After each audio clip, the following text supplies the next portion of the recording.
Today we're looking at Through the Looking Glass by Lewis Carroll, Chapter 2, A Garden of Live Flowers. I've already started my page. I've got my date, title of the book underlined, and the title of the chapter. I meant to put in quotes, so I'll do that now. Okay. So, I should see the garden far better, said Alice to herself. If I could get to the top of that hill, and there's a path that leads straight to it. At least, no, it doesn't do that. After going a few yards along the path and turning several sharp corners. But I suppose it will at last. But how curiously it twists. It's more like a corkscrew than a path. Well, this turn goes to the hill, I suppose. No, it doesn't. This goes straight back to the house. Well, then, I'll try it another way. And so she did, wandering up and down and trying turn after turn, but always coming back to the house, do what she would. Indeed, once, when she turned a corner rather more quickly than usual, she ran against it before she could stop herself.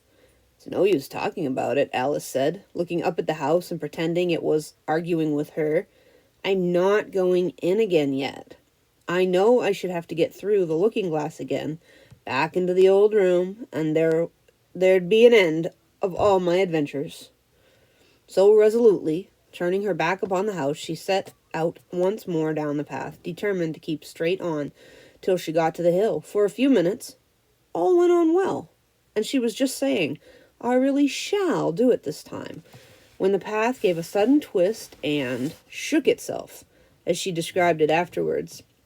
In the next moment, she found herself actually walking in at the door. Oh, it's too bad, she cried. I never saw such a house for getting in the way. Never. However, there was a hill full in sight, so there was nothing to be done but start again. This time she came upon a large flower bed, with a border of daisies and a willow tree growing in the middle. Oh, Tiger Lily, said Alice, addressing herself to one that was waving gracefully about in the wind. I wish you could talk. We can talk, said the Tiger Lily, when there's anybody worth talking to. So here's some more fantasy. Tiger lilies don't talk. Of course, neither do the king and the queen in the previous chapter, but they did talk, so it's fantasy. Alice was so astonished that she could not speak for a minute.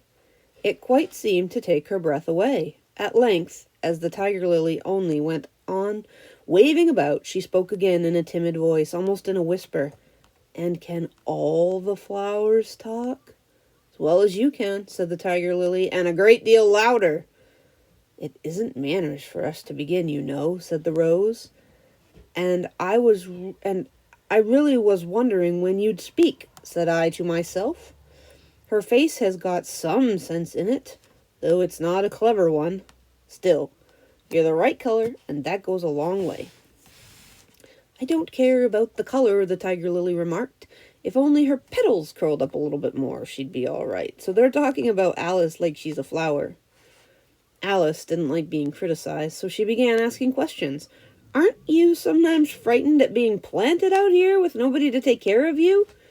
There's the tree in the middle, said the rose. What else is it good for? But what could it do if any danger came? Alice asked. It says, bow wow, cried a daisy. That's why its branches are called boughs. Didn't you know that? Cried another daisy. And here they all began shouting together, till the air seemed quite full of all their little shrill voices. Silence, every one of you, cried the tiger lily, waving itself impassionately from side to side and trembling with excitement. They know I can't get at them, it panted, bending its quivering head toward Alice, or they would never dare do it. So that's kind of funny wordplay. Usually when you think of something guarding something, an animal maybe, that guards a house, we think of a dog, and a dog might say bow wow. And so this is kind of funny wordplay because it's spelled differently. Bow wow for a dog, right, we would usually just go bow wow. And I don't really say bow wow anyway, but that's just what it said. And then the tree in this story. Bow wow. See? So the dog says bow wow, right? And then the tree, this is what the tree, they say the tree says bow wow. That's what makes it like a guard tree. That's really funny. Okay, never mind, Alice said in a soothing tone, and stooping down to the daisies who were just beginning again, she whispered, "If you don't hold your tongues, I'll pick you." There was silence in a moment, and several of the pink daisies turned white. "That's right," said the tiger lily. "The daisies are worst of all. When one speaks, they all begin together, and it's enough to make one wither to hear the way they go on." "How is it so you can all talk so nicely?" Alice said, hoping to get a better temper by a compliment. "I've been in many gardens before, but none of the flowers could talk." "Put your hand down and feel the ground," said Tiger Lily. "Then you'll know why." Alice did so. "It's very hard," she said, "but I don't see what that has to do with it." "In most gardens," the Tiger Lily said, "they make the beds too soft, so that the flowers are always asleep." This sounded like a very good reason, and Alice was quite pleased to know it. "I never thought of that before," Alice said. "It's my opinion that you never think of it all," the rose said in a rather severe tone.